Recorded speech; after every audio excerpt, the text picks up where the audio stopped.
নমস্কার। আজ কন্যাশ্রী সংক্রান্ত নানান প্রশ্ন এবং তার সমাধান খোঁজার চেষ্টা করব। আমার এই ভিডিওতে বিভিন্ন রকম কোশ্চেন বা সমস্যা, যেমন একটা স্টুডেন্টের কী করা উচিত কন্যাশ্রী অ্যাপ্লিকেশনের আগে, এবং কখন রিনিউয়াল করতে হয়, এবং রিনিউয়াল করতে কী লাগে, এবং রিনিউয়াল না করলে কী সমস্যা হয়, K2 অ্যাপ্লিকেশন কি একবারে হয়, বা K2 করার কতদিন পরে টাকা ঢোকে, এরকম নানা প্রশ্ন সংক্রান্ত নিয়েই আজকের এই ভিডিওটি। আপনাদের আশা করি ভালো লাগবে, এবং অনেক কোশ্চেন যদি মিস হয়ে যেয়ে থাকে অবশ্যই নিচে কমেন্ট বক্সে জানাবেন, আমি সাধ্য মতন উত্তর দেওয়ার চেষ্টা করব। কন্যাশ্রীর অ্যাপ্লিকেশন করার যে সমস্ত শর্তগুলি আছে তার মধ্যে প্রধান শর্ত কিন্তু আপনাকে অবশ্যই ওয়েস্ট বেঙ্গলের অ্যাপ্লিক্যান্টকে অবশ্যই ওয়েস্ট বেঙ্গলের বাসিন্দা হতে হবে, এবং অবশ্যই অবিবাহিত হতে হবে, আনম্যারিড হতে হবে। এবং K1-এর অ্যাপ্লিকেশন করার ক্ষেত্রে এর বয়স হতে হবে 13 থেকে 18 বছরের মধ্যে। 13 থেকে 8-এ পড়াকালীনে সে অ্যাপ্লিকেশন ফর্মটি পায় এবং সেটা ফিল আপ করে জমা করতে হয়। আর অ্যাপ্লিকেশন ফর্মটি প্রত্যেকটা ফিনান্সিয়াল ইয়ারের আলাদা আলাদা ফর্ম কিন্তু হয়। সেই নির্দিষ্ট ইনস্টিটিউশন ফর্মগুলো প্রোভাইড করে স্টুডেন্টদের, এবং স্টুডেন্টরা সেটা ফিল আপ করে এবং সঙ্গে নেসেসারি ডকুমেন্টস ফিল করে কিন্তু এটা আবার ইনস্টিটিউশনে জমা করে। এর সঙ্গে যে সমস্ত প্রয়োজনীয় ডকুমেন্টস এনক্লোজ করতে হয় তার মধ্যে অন্যতম আছে বার্থ সার্টিফিকেট। বিভিন্ন ইনস্টিটিউশন তার নিজের মতো করে আনম্যারিড স্ট্যাটাস ডিক্লারেশন দেয় এবং সেটা ফিল করতে হয়। বাবা অথবা মায়ের প্যারেন্টের voter ID proof, income certificate, bank passbook, এবং স্টুডেন্ট যদি পিএইচ ক্যাটাগরির হয়ে থাকে তার ডকুমেন্ট কিন্তু সাবমিট করতে হয়, এবং এর সঙ্গে যদি আরও কোনো ডকুমেন্টস ইনস্টিটিউশন নিতে চায় তাহলে নিতে পারে, এবং অবশ্যই ফটো দিতে হয়। এবার অনেক সময় দেখা যায় স্টুডেন্টের নামের স্পেলিং এক এক জায়গায় এক এক রকম রয়েছে, ব্যাংকের বইটা ঠিকঠাক নেই, ব্যাংকের বইটা আছে চালু নেই, বা অনেক দিন হয়ে গেছে কোনো লেনদেন করে না। এই সমস্ত প্রবলেম হলে কিন্তু কন্যাশ্রীর ক্ষেত্রে কিন্তু সমস্যা দেখা দেয়। কন্যাশ্রী আপনারা যে পোর্টালটা দেখতে পাচ্ছেন এই পোর্টালটার মাধ্যমে কন্যাশ্রীর অ্যাপ্লিকেশানগুলি হয়। এবার এর যে ডেটাগুলি আছে সব বিএস পোর্টাল থেকে ফেসিং হয়ে তারপর কিন্তু এখানে আসে।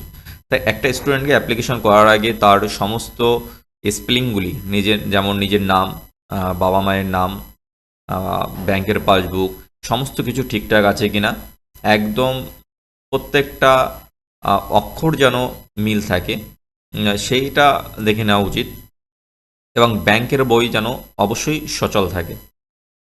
যদি ভুল থাকে তাহলে একবারে যখন ফিসিং হয়ে যাবে কন্যাশ্রী পোর্টালে তখন সেই অ্যাপ্লিকেশানটাকে আবার বিএস পোর্টালে ফিরিয়ে নিয়ে আসা হয় এবং আবার কারেকশন করার পর আবার ফিসিং করতে হয়।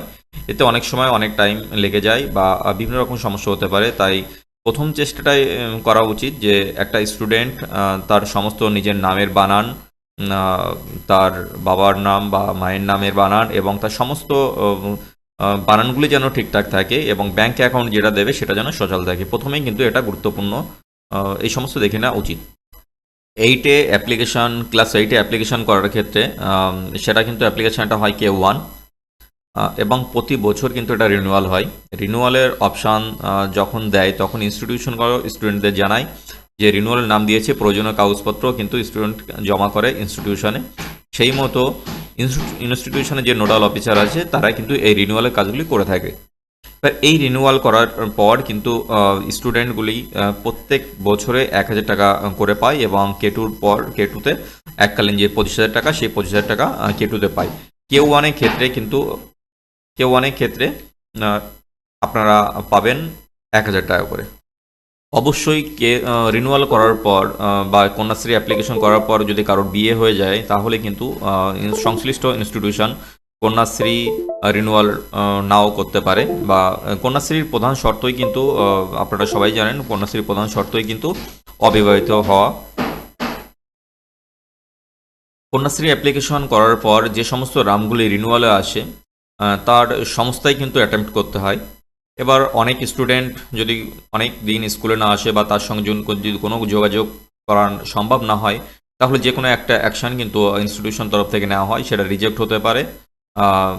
সেজন্য ইনস্টিটিউশনে খবর নেওয়া প্রয়োজন প্রত্যেক বছরে যে রিনিউয়াল দিয়েছে কিনা।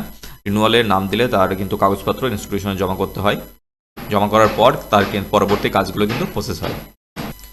কোনো কারণে যদি রিনিউয়াল কোনো স্টুডেন্ট করতে না পারে, এর বিভিন্ন রকম অপশান আছে।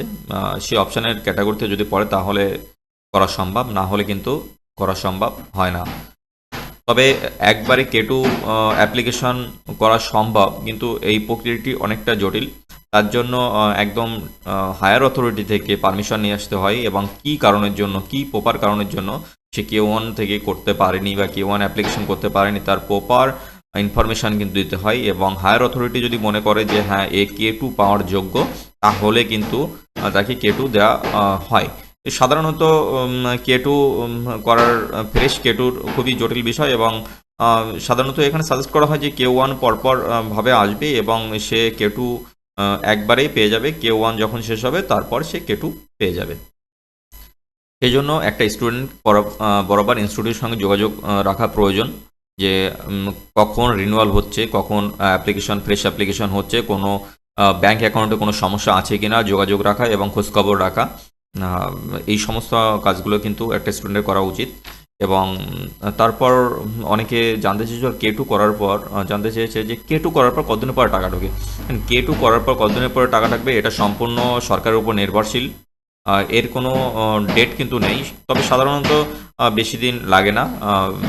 স্যাংশন হলে কিছুদিনের মধ্যে টাকাটা চলে আসে। তবে এটা পুরোপুরি সরকারের উপর নির্ভরশীল। কবে কখন দেয় সেটা গভর্নমেন্টের উপর নির্ভর করে। আরও কোনো কিছু জিজ্ঞাসা থাকলে অবশ্যই নিচে কমেন্ট বক্সে জানাবেন। আরও কোনো কিছু জানার থাকলে নিচে কমেন্ট বক্সে জানাবেন। আমি আমার সাধ্যমতো উত্তর দেওয়ার চেষ্টা করব। ভালো থাকবেন, সুস্থ থাকবেন। ধন্যবাদ।